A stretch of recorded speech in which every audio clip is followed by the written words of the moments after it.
सामाजिक न्याय और अधिकारिता मंत्रालय का मैं राज्य मंत्री हूँ। माननीय नरेंद्र मोदी जी के नेतृत्व में जो एनडीए की सरकार है, उसमें मैं रिपब्लिकन पार्टी ऑफ इंडिया के माध्यम से मैं रिपब्लिकन पार्टी ऑफ इंडिया का राष्ट्रीय अध्यक्ष भी हूँ और 2014 से Republican party of India, Bharatiya Janata party जो नरेंद्र मोदी जी के नेतृत्व में काम कर रही है, उनके साथ हम सरकार में हैं। और नरेंद्र मोदी जी का जो सबका साथ, सबका विकास, सबका विश्वास, सबका प्रयास, इस भूमिका को सपोर्ट करने के लिए मेरी रिपब्लिकन पार्टी माननीय नरेंद्र मोदी जी के साथ है। और माननीय नरेंद्र मोदी जी देश के पॉपुलर नेता तो है ही है, लेकिन नरेंद्र मोदी जी बीच में जो सर्वे हुआ था, वर्ल्ड का सर्वे, और उसमें नरेंद्र मोदी जी को 75% लोगों ने पसंद दी थी। और नरेंद्र मोदी जी दुनिया के बहुत बड़े पॉपुलर नेता के रूप में उनका नाम है और वो सभी वर्गों को साथ में लेकर आगे ही चलने की उनकी भूमिका है। इसलिए 2014 में नरेंद्र मोदी जी के नेतृत्व में पहली बार भारतीय जनता पार्टी को 282 सीटें मिली। माननीय अटल जी बिहारी वाजपेयी जो पीएम थे 1998 में, तो बीजेपी को 182 सीटें मिली थी और उसके पहले 82 में बीजेपी की खाली 2 सीटें थी लोकसभा में। लेकिन भारतीय जनता पार्टी ने अपनी ताकत पूरे देश भर में बढ़ाई और माननीय अटल जी को, जो सोशलिस्ट नेता थे, जॉर्ज फर्नांडिस थे, नीतीश कुमार थे, ममता बनर्जी थी, ऐसे कई नेताओं ने एनडीए का पार्टनर बनकर माननीय अटल जी को प्रधानमंत्री बनने के लिए सपोर्ट किया था। बाद में नरेंद्र मोदी जी की सरकार 2014 में आई और माननीय नरेंद्र मोदी जी ने करप्शन पर बहुत बड़ा अटैक किया और कांग्रेस के कार्यकाल में बहुत बड़ा करप्शन हुआ। इसी मुद्दे को उन्होंने, जब वो गुजरात के मुख्यमंत्री थे, तब उन्होंने देश भर में 450 सभाएं ली और जनता में बहुत बड़ी जागृति निर्माण करने का काम किया। उसके कारण दलित बड़ी संख्या में बीजेपी के साथ रहा।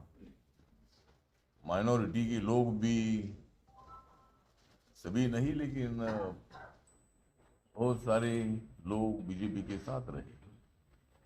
ओबीसी समाज भी नरेंद्र मोदी जी के साथ रहा और गरीबों के, दलितों के, या जो लोग किसान है, ऐसे लोगों के अकाउंट बैंक में खुलना चाहिए, उनका बैंक से रिलेशन होना चाहिए। तो ये स्कीम जब 2014 में शुरू हुई तो अभी तक पूरे देश भर में 49 करोड़ 36 लाख 80,000, 49 करोड़ 35 लाख 80,000 इतने अकाउंट देश भर में खुले हैं। और गुजरात का अगर आंकड़ा देखते हैं तो कम से कम 1 करोड़ 78 लाख 36,000, 1 करोड़ 78 लाख 36,000 इतने अकाउंट बैंक में खुले हैं। प्रधानमंत्री मुद्रा योजना एक थी, माननीय नरेंद्र मोदी जी ने बैंक वाले जो छोटा मोटा धंधा शुरू करना चाहते हैं उनको तकलीफ देते हैं, उनको लोन पास नहीं करते हैं, इसलिए मुद्रा योजना बनाई और विदाउट गारंटी ये लोन देने का आदेश बैंकों को तो दिया। तब देश भर में कम से कम 1,25,000 बैंक की ब्रांचेस थी, अभी तो बढ़ गई होगी, लेकिन तब 1,25,000 बैंक की ब्रांचेस थी और उस बैंक को आदेश दे दिया और ये 50,000 से लेकर 10 लाख तक का लोन मिलने की स्कीम है मुद्रा योजना। ये 2015 में शुरू हुई और अभी तक 42 करोड़ 20 लाख 19,000, 42 करोड़ 20 लाख 19,000 इतने लोगों को पूरे देश भर में लोन मिला है। और गुजरात का आंकड़ा देखते हैं तो 1,27,07,000 1,27,07,000 इतने लोगों को लोन, मतलब इतने लोगों को लोन मिला है।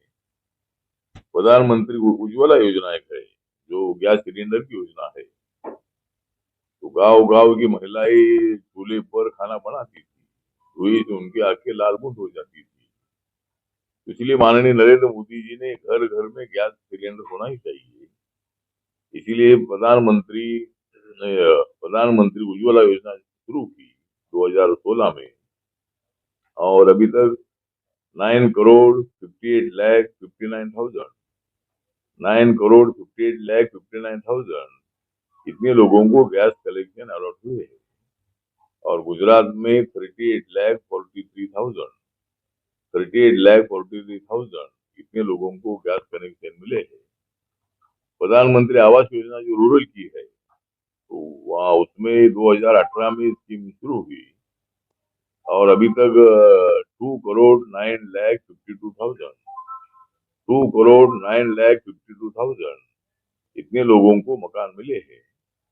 और गुजरात में 3,28,000 इतने लोगों को मकान रूरल एरिया में मिले हैं।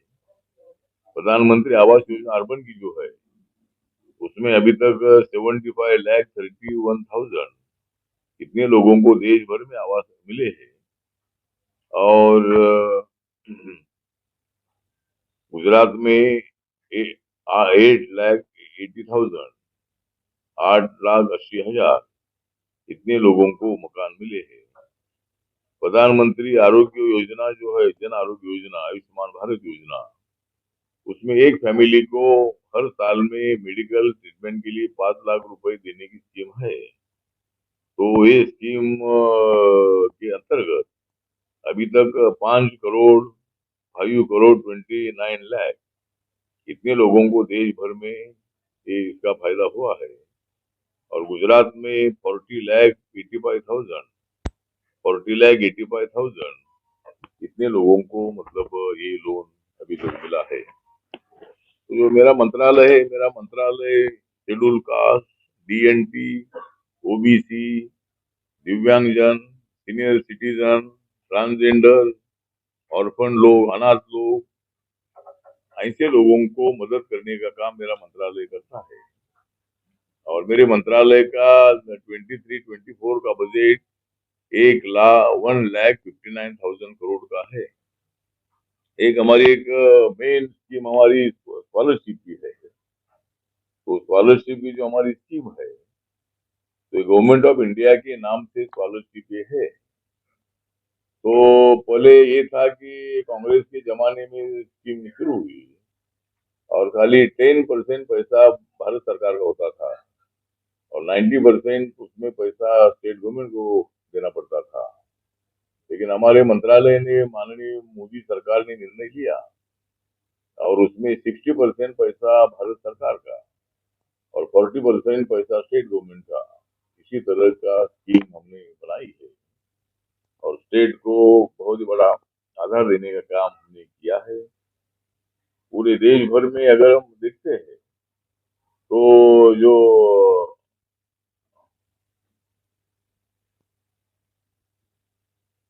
मतलब मैट्रिक पूर्व जो स्कॉलरशिप है, प्री मैट्रिक स्कॉलरशिप उसको बोलते हैं, 9th और 10th के लिए होती है। वो स्कॉलरशिप जो है ये उसमें दो करोड़ 19 लाख 2,19 लाख इतने छात्रों को हम स्कॉलरशिप देते हैं। और उसमें कम से कम 3,363 करोड़ रुपए की राशि हम उनको दे देते हैं।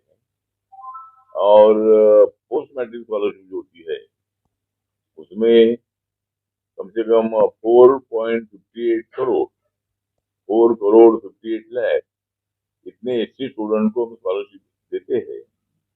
और उसका आंकड़ा 27,569.66 करोड़ 27,569.66 करोड़, इतने लोगों को हम मतलब इतना पैसा हम स्कॉलरशिप के लिए देते हैं। दूसरा जो हमारे दिव्यांगजन है, तो दिव्यांगजन के लिए हमने स्कीम बनाई है। और उसमें मतलब पहले दिव्यांगजन का एक अधिनियम था 2016 का, उसमें श्रेणियां खाली 7 थी।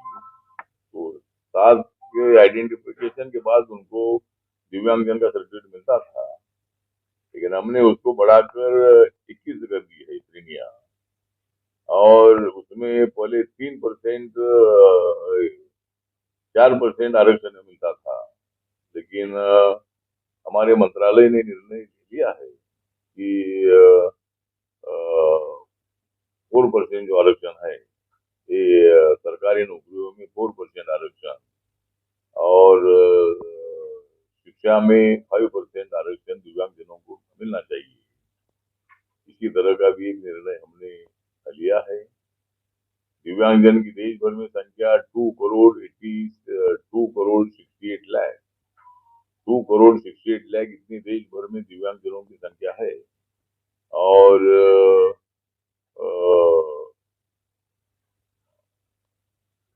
और जो दिव्यांगजनों को मतलब जो मदद हम करते हैं, उसमें अलग अलग माध्यम से 1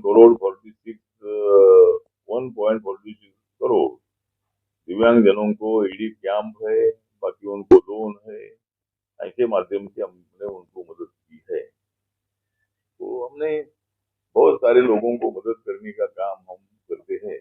और हमारा मंत्रालय के अंतर्गत शेड्यूल कास्ट कमीशन, सफाई मजदूर कमीशन, ओबीसी कमीशन आता है। और दिव्यांगजनों के लिए भी बहुत बड़ा काम हमारे मंत्रालय के माध्यम से किया जाता है।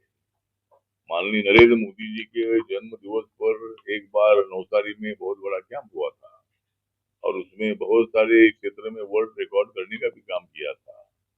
तो मतलब ये काम हमारे मंत्रालय के माध्यम से चल रहा है। तो माननीय नरेंद्र मोदी जी देश के लिए काम कर रहे हैं। तो एक जो समान नागरिक कायदा कानून जो है, उसके बारे में अभी बहुत सारी चर्चा हो रही है। लेकिन डॉक्टर बाबा साहब अम्बेडकर जी, जिन्होंने संविधान में जिनका बहुत बड़ा योगदान रहा है, ड्राफ्टिंग कमेटी के चेयरमैन के नाते बाबा साहब अम्बेडकर जी ने संविधान में बहुत बड़ा काम किया है।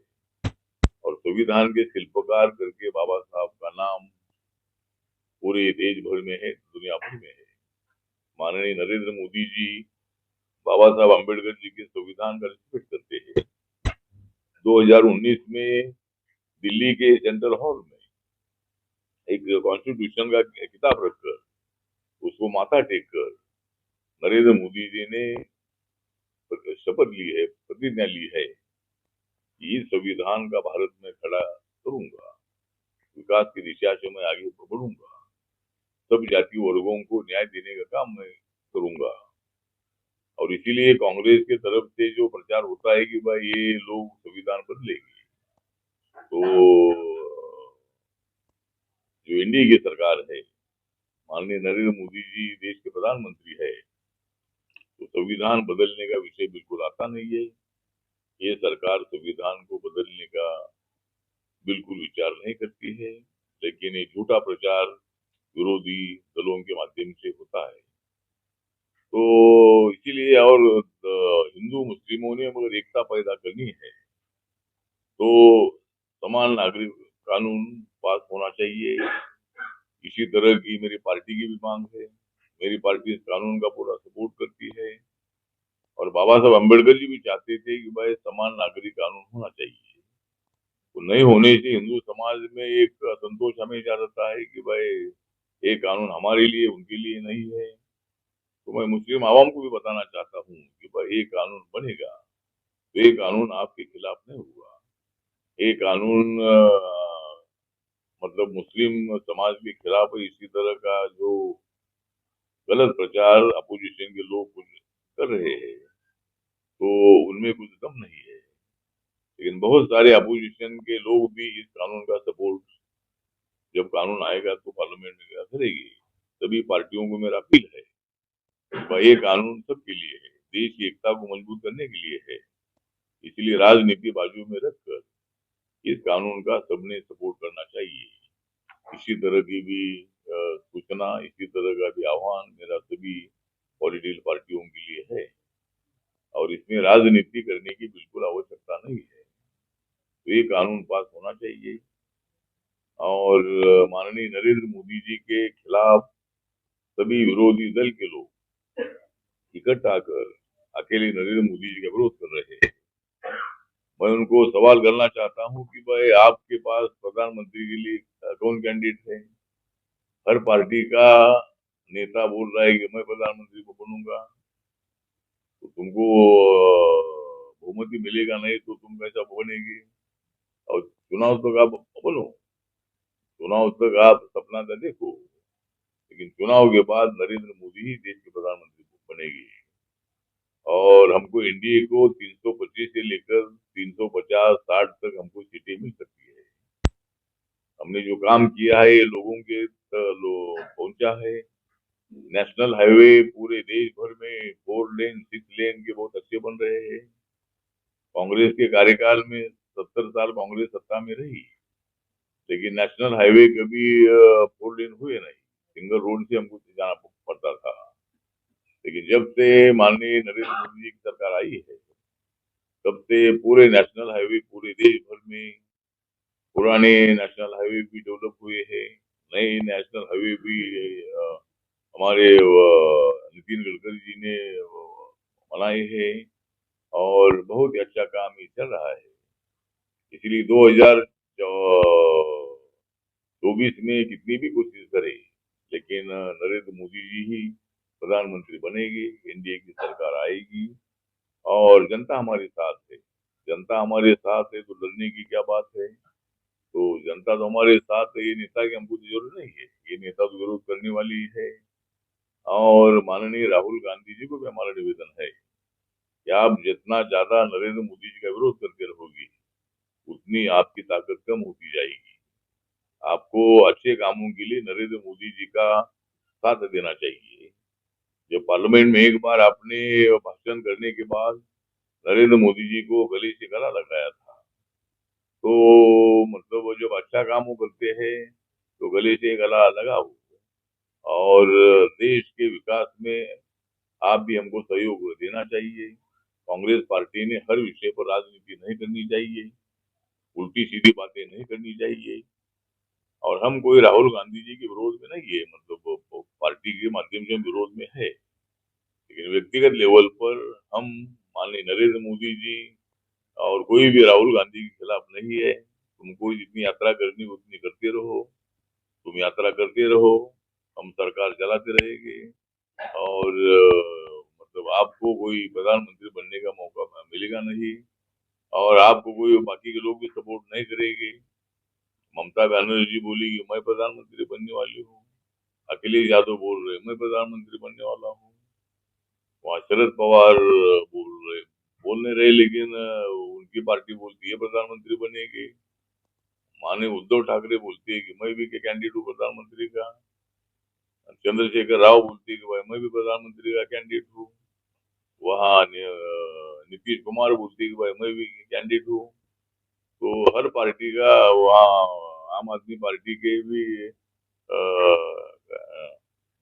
मतलब जो अरविंद केजरीवाल जी है, वो भी बोल रहे हैं कि भाई मैं भी कैंडिडेट हूँ। तो तुम भी कैंडिडेट है, तुम इतने तुम्हारे कैंडिडेट है और हमारा कैंडिडेट एक ही है, उनका नाम नरेंद्र मोदी है। हमारे यहाँ इतने कैंडिडेट नहीं है, इसलिए हमको कोई डर नहीं है। तो 2024 का चुनाव हम बहुत बड़ी ताकत से जीतेंगे। जितना आपको विरोध करना है उतना आप करते रहो। और मेरी party Republican party of India है, बाबा साहब अम्बेडकर जी विचारधारा की पार्टी है, समाज में समानता पैदा करने वाली मेरी पार्टी है, और मेरी पार्टी नरेंद्र मोदी जी का बड़ा सपोर्ट करती है। तो इसीलिए दलित समाज जो देश भर का है, दलित समाज माननीय नरेंद्र मोदी जी के साथ है।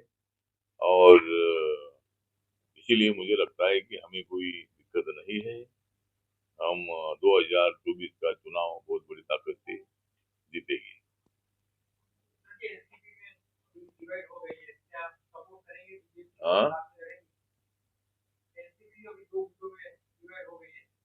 तो एनसीपी नहीं, एनसीपी में दो गुट नहीं है, मतलब एनसीपी में जो अजीत दादा पवार का गुट है वही स्ट्रांग है। उनके साथ मैक्सिमम जो 40 एमएलए है, 40 एमएलए अजीत दादा के साथ है। जो 53 एमएलए उनके है, उसमें से 40 एमएलए अजीत दादा के पास है। उनके पास 40 एमएलए की सिग्नेचर का है।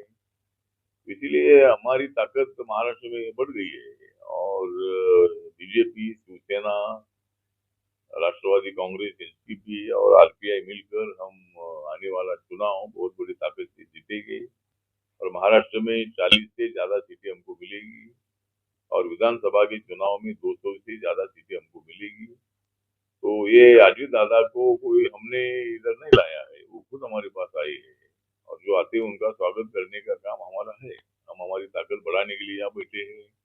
और अजीत दादा अगर चाहते हैं कि भाई मैं आपके साथ आता हूँ, तो हम क्यों विरोध करेंगे। हमने तो शरद पवार साहब को ये बोला था कि भाई आप हमारे साथ आइए। आप जैसा नेता माननीय नरेंद्र मोदी जी को साथ देने के लिए चाहिए।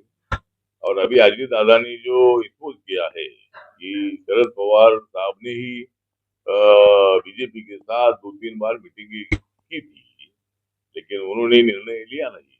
अगर शरद पवार ही मतलब आ जाते थे तो शायद एनसीपी में फूट नहीं होती थी। अगर उद्धव ठाकरे हमारे साथ 2019 में आते थे तो एकनाथ शिंदे भी मतलब 40 एमएलए को लेकर रिवोल्ट नहीं करते थे। तो ये इन दो नेताओं की गलती है। और वो उनको छोड़कर हमारे पास आए हैं। उनको बीजेपी ने तोड़ा है, बीजेपी ने ये किया है, बीजेपी पार्टी को खत्म कर रही है। ऐसा बिल्कुल नहीं। मेरी पार्टी छोटी पार्टी है, लेकिन मेरी पार्टी बढ़ रही है। मेरी पार्टी हर राज्य में मतलब काम कर रही है। और अंडमान निकोबार में भी मेरी पार्टी की स्थापना हुई है। तो हर राज्य में मेरी पार्टी है। तो बीजेपी सभी मित्र पार्टियों को खत्म कर रही है। ये आरोप जो है ये बिल्कुल सत्य नहीं है। माननीय नरेंद्र मोदी जी, माननीय अमित शाह जी, माननीय जेपी नड्डा जी, सभी लोग जो इंडी की पार्टियां है, इंडी की मित्र पार्टियां है, उनको भारी सपोर्ट करते हैं। तो किसी पार्टी को खत्म करने का विषय नहीं है।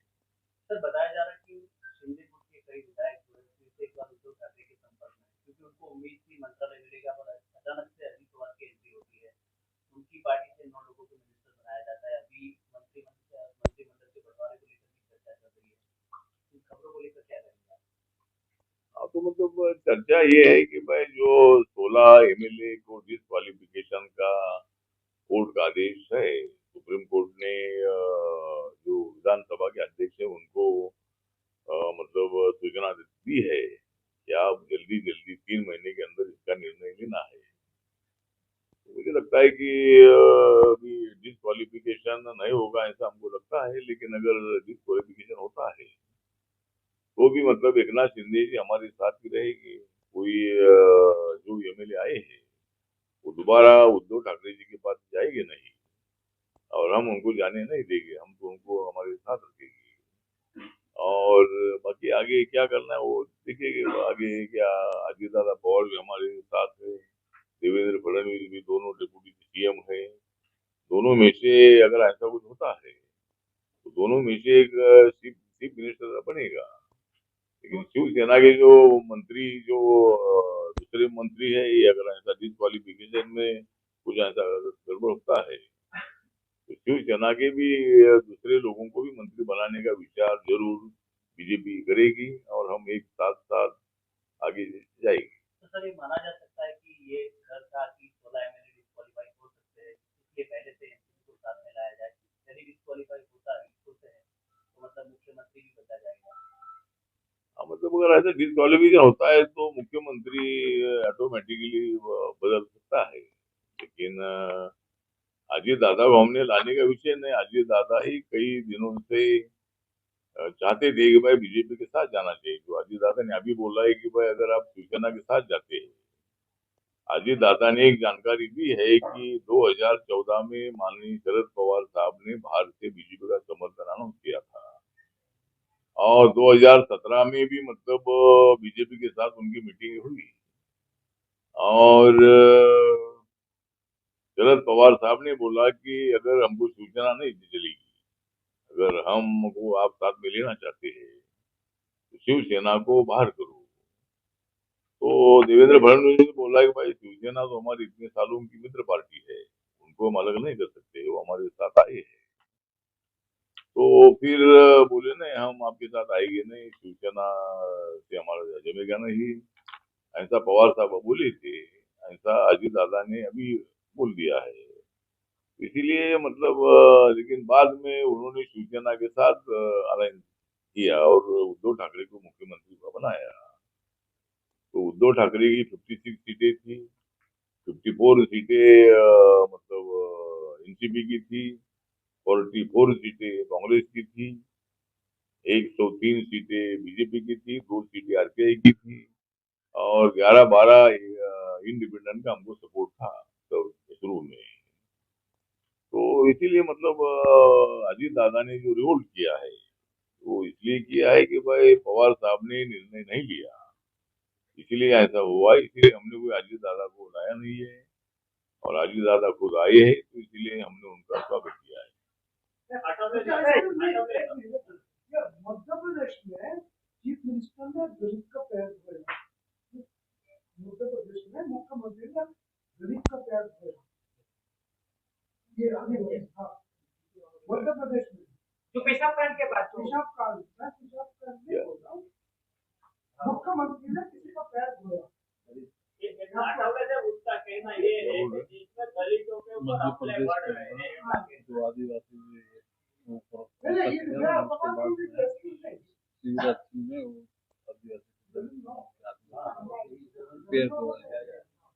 मोदी साहब कुंभ मेला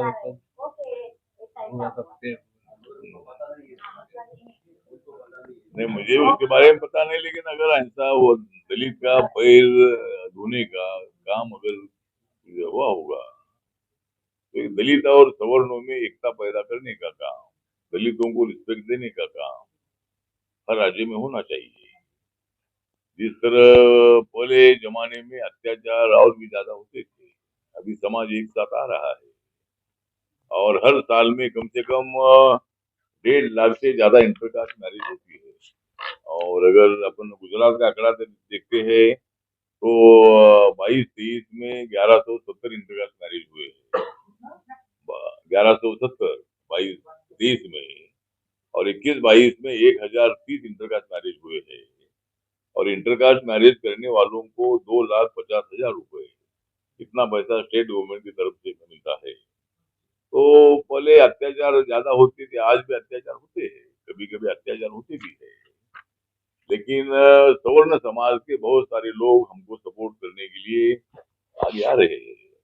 और इसीलिए समाज में जब बाबा साहब अम्बेडकर जी सातारा में महाराष्ट्र में स्कूल में जाते थे तब उनको स्कूल के अंदर एंट्री नहीं थी। बाबा साहब अम्बेडकर सातारा के स्कूल के बाहर बैठते थे, लेकिन अभी हर स्टूडेंट को स्कूल में जाने का मौका मिलता है।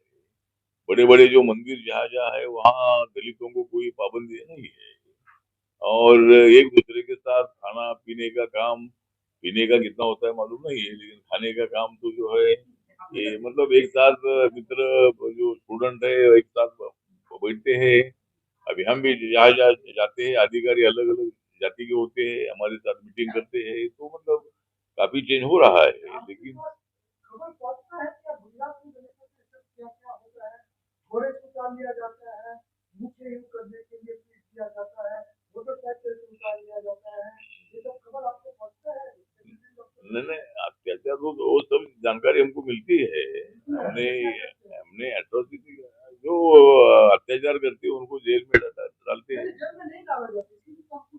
नहीं नहीं, वो जो अगर एट्रोसिटी एक्ट 1989 का जो कानून है, ये कानून बना है, अगर उसमें कोई अगर मर्डर की केस होती है तो उनको 302 लगता ही है।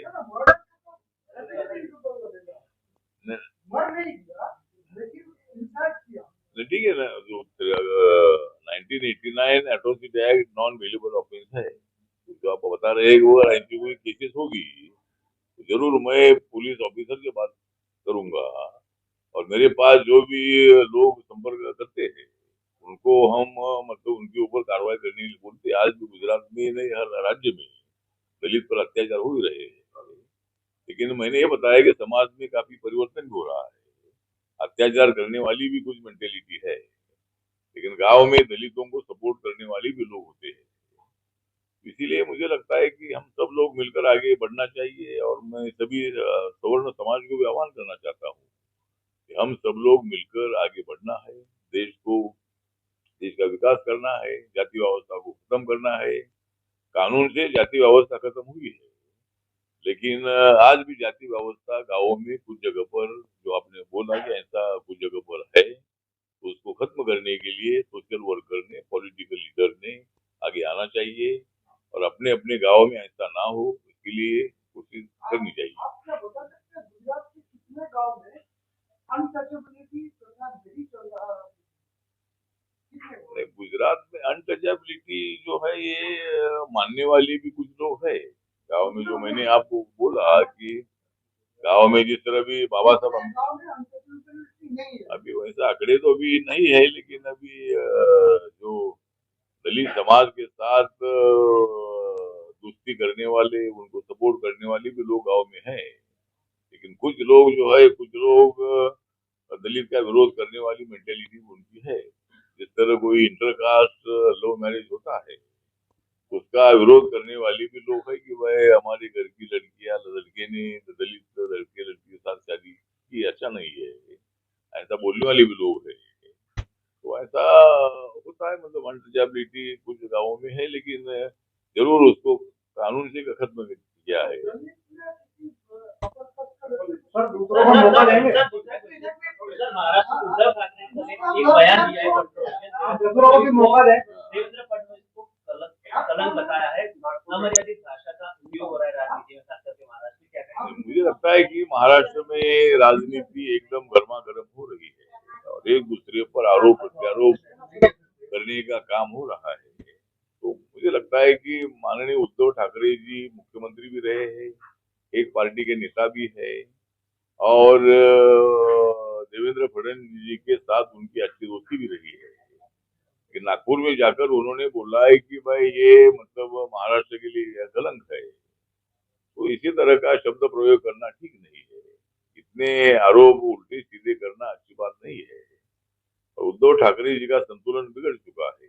उनको 40 एमएलए छोड़कर इधर आए, तो उनका गुस्सा देवेंद्र फडणवीस पर है कि वो बोलेगी, वो पहले बोलते थे कि मैं फिर एक बार आऊंगा।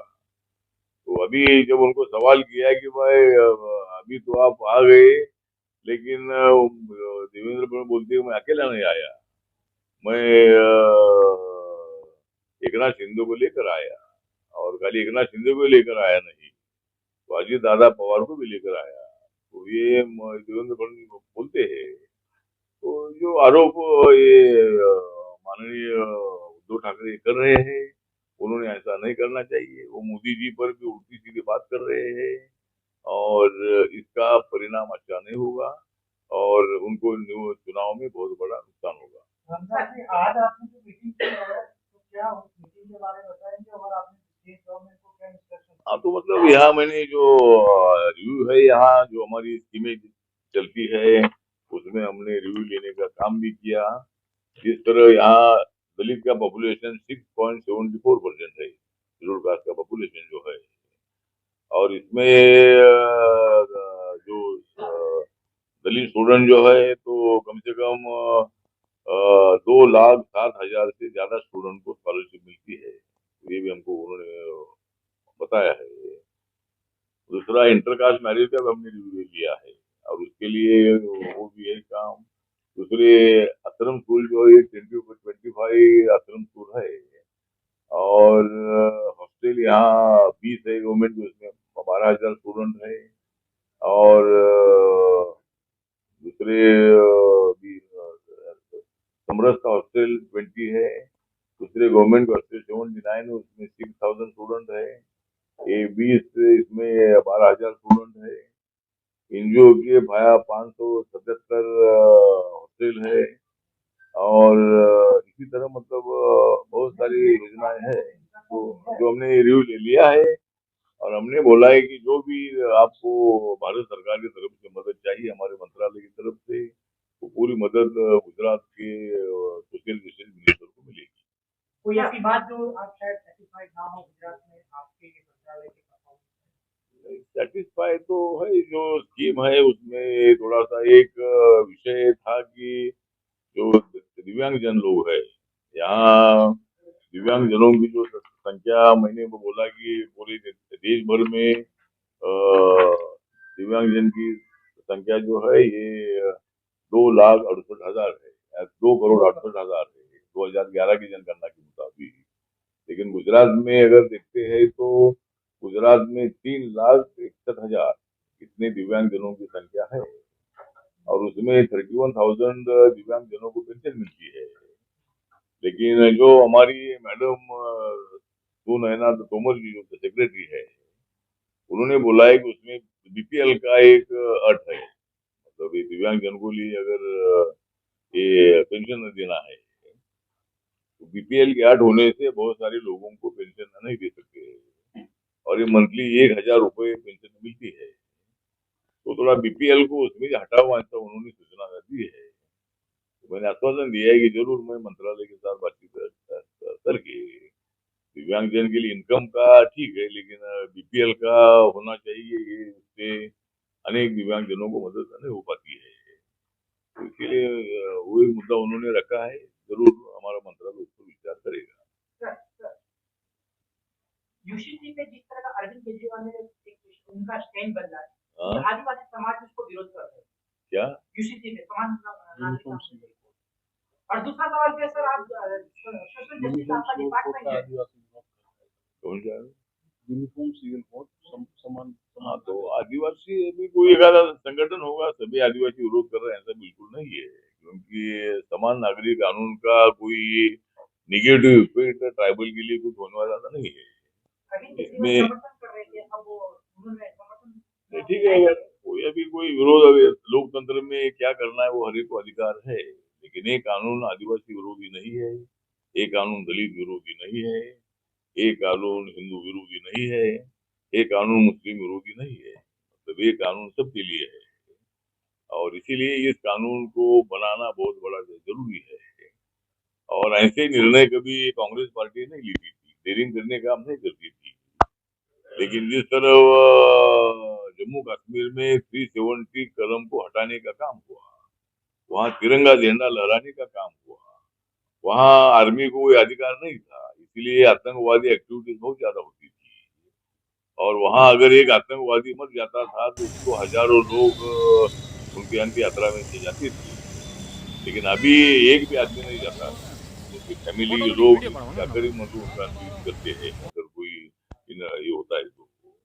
इसीलिए जम्मू कश्मीर की जम्मू में तो एक भी इंसिडेंट होता नहीं है, लेकिन कश्मीर में बीच बीच में एटमॉस्फेयर बिगाड़ने के लिए कोई एक आधे हिंदू को, पंडित को गोली मारते हैं, एक आधे यूपी से आए हुए, बिहार से आए हुए मजदूर को गोली मारते हैं, और वातावरण खराब करने का काम पाकिस्तान के माध्यम से हो रहा है। तो पाकिस्तान को हमारा आह्वान है कि भाई उन्होंने शांति रखनी चाहिए, या आतंकवादी एक्टिविटीज को खत्म करना चाहिए, और अगर उनको अपनी इकोनॉमी में इम्प्रूवमेंट करनी है, वहाँ के लोगों को मदद करनी है, तो सरकार ने ये आतंकवादी एक्टिविटीज को खत्म करना चाहिए, और पाक व्याप्त कश्मीर हमारे हवाले करना चाहिए, और भारत का सपोर्ट लेकर उन्होंने अपनी इकोनॉमी डेवलप करनी चाहिए। आज दुनिया भर में भारत की इकोनॉमी बहुत एक्टिव है, और गरीबी रेखा के नीचे आने वाली संख्या ये 7-8 साल में कम से कम 41.5% कम हो गई है, मतलब गरीबी रेखा के नीचे की जो संख्या है। तो देश में गरीबी रेखा की संख्या 47% थी, लेकिन अभी कुछ 70% की गरीबी रेखा के नीचे की संख्या है। इसीलिए मतलब मोदी जी की सरकार काम कर रही है, और सबने साथ में लेकर हमको आगे चलना है। और मोदी जी कोई मुस्लिम विरोधी नहीं है, मोदी जी दलित विरोधी नहीं है, मोदी जी सबको साथ में लेकर आगे चल रहे हैं।